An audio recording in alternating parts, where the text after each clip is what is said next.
Hi guys, thanks for watching my channel. I'm Caroline and today we will be talking about my Gucci Small Marmont camera bag. If you are one of my loyal constituents, you will know that I unboxed this bag earlier this year and I received it as a gift from my husband as a Christmas gift. So I have been using it, so I will have plenty of updates for you. But if you are new here and you are here because you want to know specifically about this bag, please make sure you stick around. I will be showing you what fits inside. I will be doing mod shots, and I put it back in this box so we can have a little moment together. So please stick around, watch. I'll be giving you the dirty deets, and let's dive in. All right, so this box is gorgeous. It was part of the Gucci 100 year, collection, father, son, and house of Gucci, right? You guys will know, hashtag Lady Gaga. I went ahead and I put it back in the dust bag. I love this dust bag so much more than all of the satiny dust bags. I just really don't like the feel of satin, and I just love this kind of rustic texture more. I know some people don't like it because they're like, it feels cheap, it feels like a potato sack, looks like a potato sack, but girl, if you got potatoes that came in a Gucci dust bag, you would not be complaining. You would not.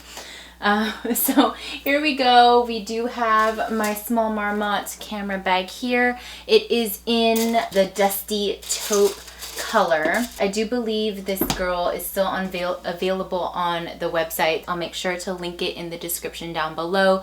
But you do have the beautiful Gucci Marmont GGs on the front, this chevron-y pattern here, and on the back we have the chevron-y pattern and the stitched in Gucci logo. I cannot tell you how many times this has come in handy if I am out and about and I want a bag that is a little bit less conspicuous. I go ahead and I turn it around so that the gold logo is against my body and this is facing out. Granted, it's still a giant GG on the front, but because it's not contrasting, because you don't have the shine of the gold hardware, it is more subtle. You do have this tassel here. You can see that this tassel is a little wonky. It doesn't lay completely flat. You do have this little kind of L bend here. If that's going to bother you, I don't know what to tell you, because it's leather. It's going to change over time. It's going to relax and soften over time. I mean, even just me stroking the leather here. I hate that word, stroking. It's just so suggestive. But, even if massaging's not much better. Manipulating the leather strap here, you'll see it's a little bit more relaxed. There's less of that L bend, and that's in seconds of using it. So there's that. Something else that I want to bring up is, some people might be considering between this bag and the Gucci Soho Disco. I don't own the Gucci Soho Disco. I know people who have owned it. I know someone who currently still owns it. Out of the probably 4 or 5 people that I know that have purchased that bag, I think only 1 or 2 still own it. Most people have sold that bag on. Part of the reason is because the bag tends to collapse. The structural integrity is a little iffy. It is a casual bag, and this is a casual bag too. Look, a camera bag is going to be casual. That's just the nature of the shape. Am I noticing this caving in? I'm not noticing the caving in that you see in some of the Soho bags. So the issue with the Soho bag is people are seeing it cave in. They're noticing the indents up, due to shadowing up in the corners. I don't think that you're going to get that as much with this bag because there's so much more stitching. There's more reinforcement, and you can always store this bag with, people call it air paper. Am I the only person that calls it bubble wrap? I call it bubble wrap or tissue. You can store it with that in, and that obviously will help protect the structural integrity of the bag. But at the end of the day, it's a leather bag and it's not a structured bag. Look, it squishes. It's got a squish. Oh, I can hear air coming out. You're gonna get little bloopies on the bottom, and it doesn't have a stiff cardboard bottom. If you're worried about something like that, quite honestly, I would ask yourself why you're getting a camera bag. because part of the joy of the camera bag is its casualness. It's you know, je ne sais quoi. I'm going to Vaughn's with a luxury designer bag. It's meant to be carefree, and that is something that I love about this bag, is that it is so carefree. I have taken this bag on trips to Vegas. I've taken this bag to brunch. I've taken this bag on to, you know, really nasty gas station bathrooms when I'm on a road trip. This bag has seen things. This bag has seen things. The inside of the bag has not seen that much. You can see it's still fairly clean. I'm not very precious with the interior. I do keep my lotions and my hand sanitizers in another pouch. This inner flap here, it's just open, no zippers or anything like that. Otherwise, there's not really anything in here that's gonna be crazy. The zipper is not so easy that you can do it one-handed. I do find myself, you know, holding one side or the other. That's not a deal breaker in my book. Some people are like, oh, the zipper has to be like butter. I have to be able to open it with just my teeth or something. You know, that's not a deal breaker for me. Otherwise, you know, I've been using this bag for a good amount of time and I don't have a lot of complaints. This fills a need in my collection, which is I wanted a nice designer bag that could be very casual and carefree. I wouldn't feel weird about carrying the bag going into a Target or a Vaughn's. Sometimes I do feel weird carrying Chanel into Vaughn's. And maybe I just haven't reached that point in my collection where bringing Chanel to the grocery store is casual. I'm just not there yet. And so don't judge me for that. I'm just not there yet. I have this bag to fulfill all my grocery store needs. I will be comparing this to the Michael Kors Jet Set bag. That is arguably the most popular bag on my channel. That video has racked up so many views. And, you know, in part it's because it's at a much better price point. Look, the price for that is, let's go ahead and let me get the prices. Gucci had a price increase. Like, this is not a shock anymore. If you watched my last video about the Louis Vuitton like price increase, we know LV had a massive one, and I don't know when this happened. I'm almost positive that when I opened this bag in December, the price was $14.90 before tax, and now it's $15.50. So, I mean, that's only $60. It's definitely not an LV level price increase, but oof, man. Times are tough, huh? Look, at the end of the day, these, oh dear. At the end of the day, these are bags. Functionally, this doesn't do anything that, you know, a paper bag from Starbucks can't do. That was a bad example because it has a zipper. So, and Starbucks bags don't have zippers. My point being is that it holds stuff. It holds stuff that you don't want to put in your pocket. This holds stuff. You can get this size and shape bag for $20 at Target.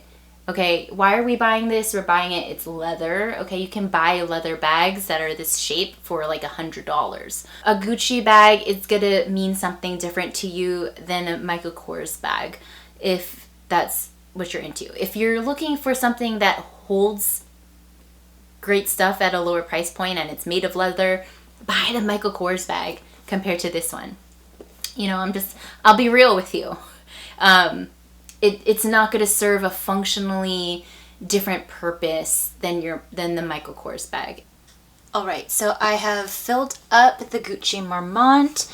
You can see that it's not overflowing or anything. I didn't want to see any distortion. I'm not really seeing any bulges or anything like that. And you'll see it's more or less pretty full. Something to keep in mind is even though you can fit quite a lot in here, if you pile it, things will move and it won't really stay organized because it is squishy. It's not really a structured bag. It doesn't really kind of hold things in line, if you know what I mean. So you'll see here you have a perfume roller ball if you are one of those people who are risky and don't care about accidental spills. you can fit that, no problem.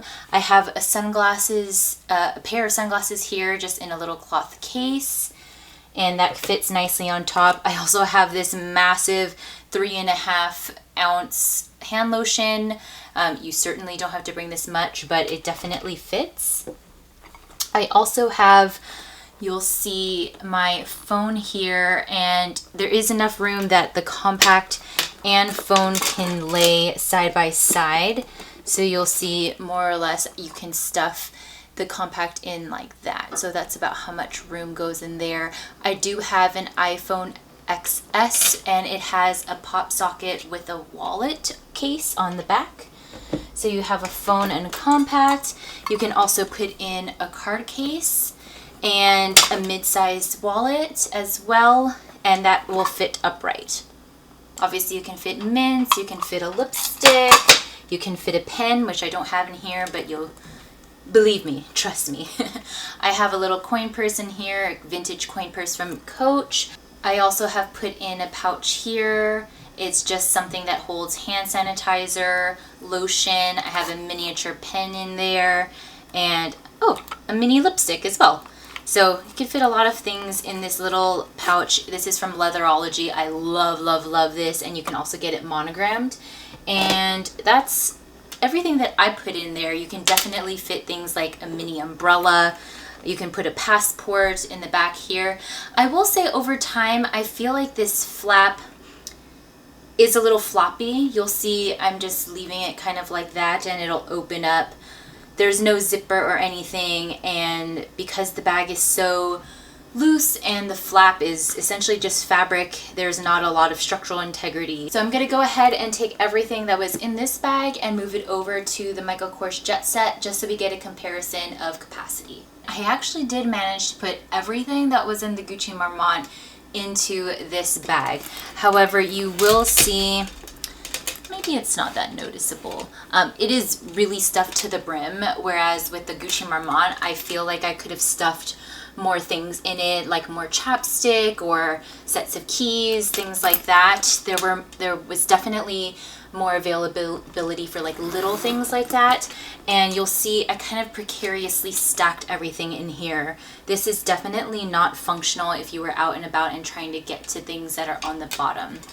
This is slightly taller than the Gucci Marmont, so it's easier to stack things. However, if you stack things, it's harder to get to the bottom. That said, this bag is more structured this way, so it'll hold things in place. As far as what you're able to stack, I have the phone on the bottom here, the compact, the Leatherology pouch, and the compact wallet here. So that can fit this way. I'll show you on the outside. You can kind of get the picture here. You can kind of stack things like this and it'll fit nicely in the bag. So capacity wise, they're very similar. If I had to choose one, I'd say probably the Marmont has more capacity. However, like I said, this one is much more structured, and you'll see in this bag there are 2 flaps, and you can certainly fit passports in these. And these, as you can also see, they tend to stay snug up against the sides. You don't really have that flopping that you saw with the Gucci Marmont. All right, everyone, that's what fits inside. That's, Marmont versus Michael Kors. Let me know in the comments down below which bag you think that you would pick. And if you've made it this far in the video, also leave the word Christmas in the comments down below. So I know that you made it to the end, and, we're going to pay homage to the fact that this was a Christmas gift from my husband. Thank you so much for watching. If you love luxury, please make sure to give this video a thumbs up. Subscribe down below if you haven't already, because I do have many more bag videos planned and coming up, and you don't want to miss a thing. So until that time comes around, bye.